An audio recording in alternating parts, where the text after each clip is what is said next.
Oh, we're not doing that yet? Okay. Hey there, and welcome to Imperfectionist Gaming. I do deep dives, I do weekly streaming. If you like that kind of stuff, then please subscribe to the channel. This is now a podcast that Winona and I are doing together. So I woke up today to this headline on my phone. It says, extremely ironic, suspect in UnitedHealthcare CEO slaying played video game killer, friend recalls. Now, what game do you think this is? Because my immediate thought was Hitman. I mean, that's the only thing I could think of that warrants a title like video game killer. It's Among Us. It's Among Us. Hardly a video game killer title.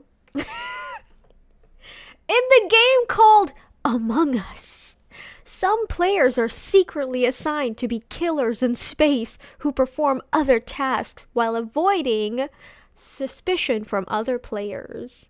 I just found it extremely ironic that, we were in this game and there could actually be a true killer among us. I'm sorry. Okay.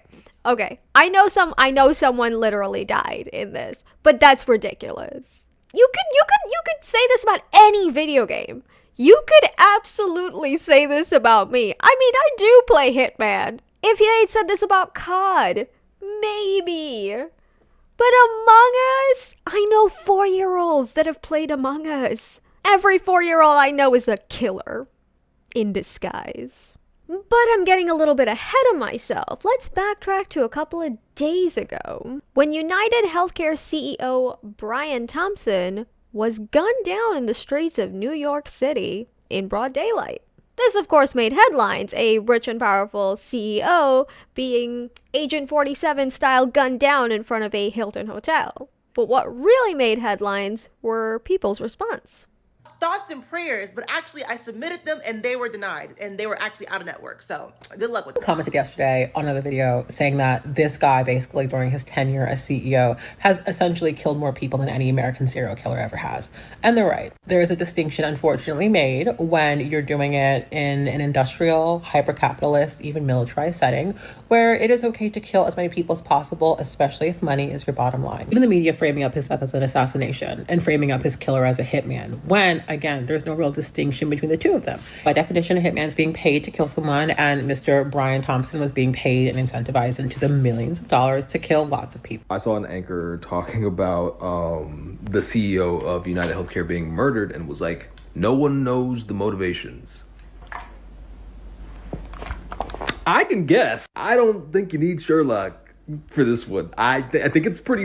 I think the motivations are easy to find. The ruling class is committing mass violence, is directly responsible for countless millions upon millions of people's deaths, is exploiting 95% of the human population, and is directly responsible for creating the social and economic conditions that make life so insufferable for humanity. And they're able to do this because they have developed an entire political, economic, legal and media system that shields them from any repercussions of their actions. We live in completely different worlds than CEOs and the ruling class because they have built it that way. They have built it as a buffer between them and those they exploit, because they actually do fear us. This is why the media and law enforcement agencies and everyone is devoting all of these resources to focusing on what happened to the UnitedHealthcare CEO when thousands of missing and murdered indigenous people don't get literally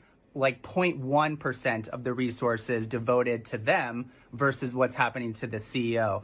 And that last guy is 100% right. My phone has been blowing up with non-stop news feeds about the CEO being killed. It could be because I live in New York, but more likely it's because he's a rich, powerful, influential, part of the 1% guy who was gunned down.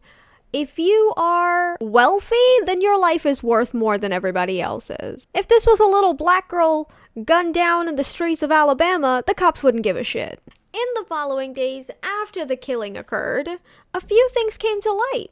one of which was the backpack that the killer used. And inside that jacket was a Tommy Hilfiger jacket and Monopoly money. And lots of people, rightfully so, are reading into this. This Twitter user says, Monopoly is intended to be an anti-capitalist game demonstrating the negative impacts of economic privilege and private monopolies. But instead, Monopoly has slowly transformed into a board game that your family forces you to play for what feels like a full 25-year prison sentence. And that has me asking, is the Tommy Hilfiger jacket also symbolic in some way? Tommy Hilfiger capitalism? No, I think I'm the only one that's trying to read into this. I think he was just wearing a jacket. And what's really interesting is that when I first saw this story break, I also thought, with no hesitation whatsoever, this isn't the worst thing that's ever happened. Even his wife kind of didn't seem to care. She made a statement saying there had been some threats. Maybe you should have taken those threats a little bit seriously, considering that 68,000 Americans who needlessly die every year so that insurance companies, execs like Brian Thompson, can become millionaires. 68,000 people. That's a lot of relatives who might hold a grudge. But carrying on with the statement, basically, I don't know, a lack of health care coverage? I don't know details. What's her statement? The 1%. Insightful as usual. And I know his coworkers didn't give a shit about him because they still had the meeting that he was trying to attend. It was in the hotel that he was gunned down in front of. Literally walking past his body to get to the meeting. And adding a little bit of salt to the wound, UnitedHealthcare stock actually went up after the CEO was assassinated.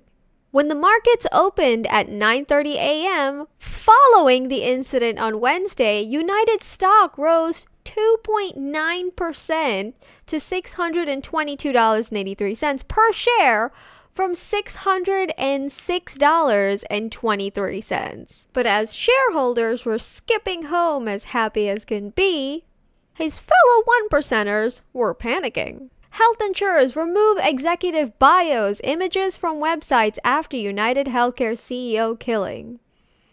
Don't worry, we'll still find you. I'm kidding. It's not an actual threat. I'm just kidding.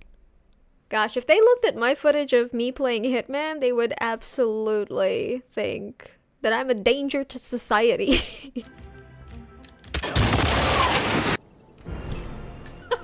Target down.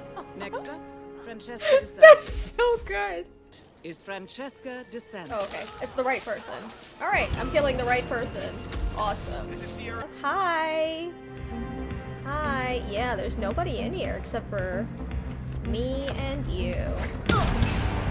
Not only that, but companies are stepping up security in wake of UnitedHealthcare CEO killing. Hey, guess who's paying for that security? It's us! Gee, I wonder if that'll make people even more upset. It's common for top executives of major corporations to have personal security provided by their companies. Basically, that's on our dime, which means that there's a very good chance that your healthcare costs are actually going to go up because they now have an added cost of a full security team for their execs. This just keeps getting worse. And it's glaringly obvious that the mainstream media is part of the 1% because they were utterly confused why the general population felt the way they did. But the animus towards business and towards big business and corporations, is it generic or?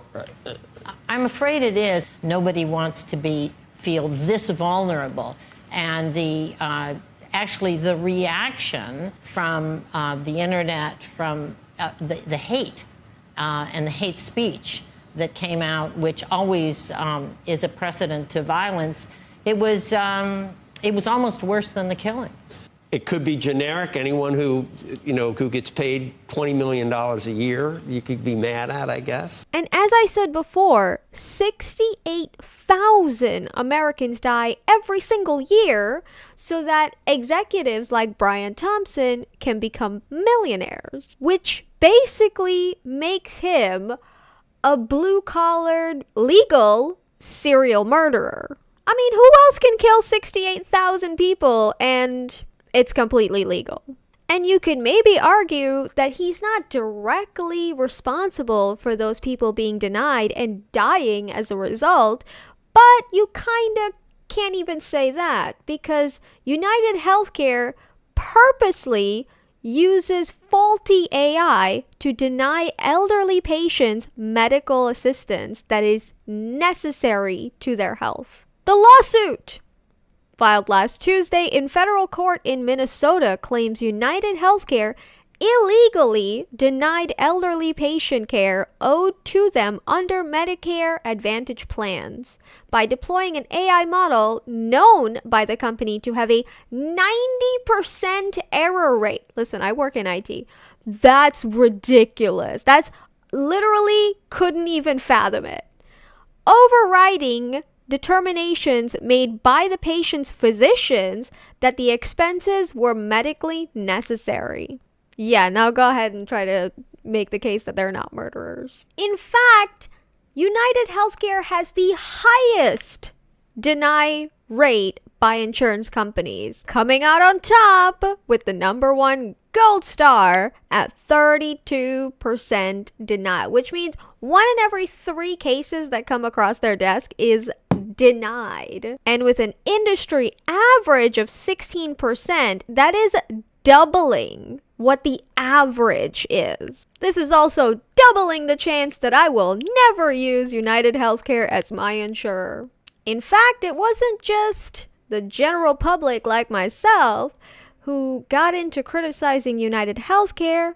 Doctors also joined in. Moderators delete Reddit thread as doctors torch dead UnitedHealthcare CEO. If you would like to appeal the fatal gunshot, please call 1-800-555-1234 with case number 123456789P to initiate a peer-to-peer within 48 hours of the fatal gunshot, wrote one user. I've never wished a man dead, but I've read some obituaries with great pleasure. Damn, that's dark. Who knew doctors had such a good sense of humor? Coming back to the present day, suspect in killing of UnitedHealth executive Brian Thompson charged with murder. Oh my goodness. You single, babe? Alright, now they're just trying to make him look good.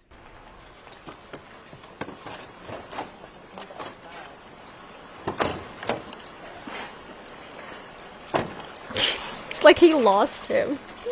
Like he wasn't sure which door he was coming out of. And it's completely out of touch. And it's an insult to the intelligence of the American people. It's a lived experience.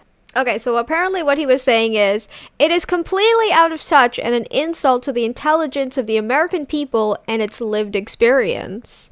I bet you there are shirts that already have this on it. Alright, there isn't! I might start selling some shirts. Make a little side hustle here. Okay, Luigi Mangione, a 26-year-old Ivy League graduate. Overall, very handsome guy. I didn't create that, that was on Google.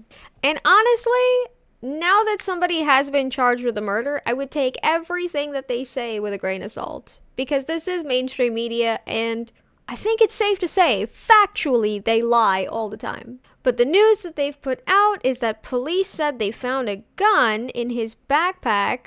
I'm assuming this is a second backpack because the first backpack that they found was allegedly from him and contained Monopoly money and a jacket. So I guess he was walking with 2 backpacks. Police also said that the gun found in his backpack appeared to be a 3D printed ghost gun.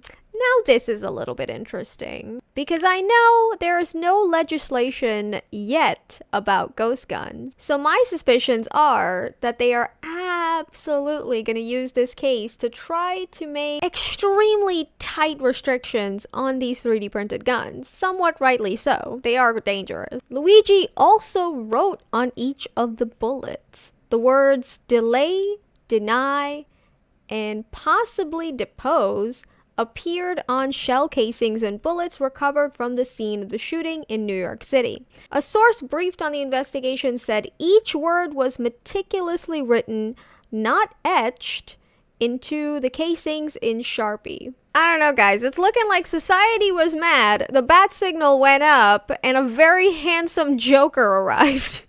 This is all sounding a little bit too Marvel. Really and truly, this might actually inspire an Arkham City-style uprising. Because with UnitedHealth Group reporting $7.9 billion in earnings for 2024, and the previous year, them showing $5.8 billion in profits, an uprising is bound to happen. Their profits just keep going up and up and up, and our standards of living just keep going down and down and down. These sort of standards are utterly absurd and unsustainable. And with people being as desperate as they are, what are you supposed to do?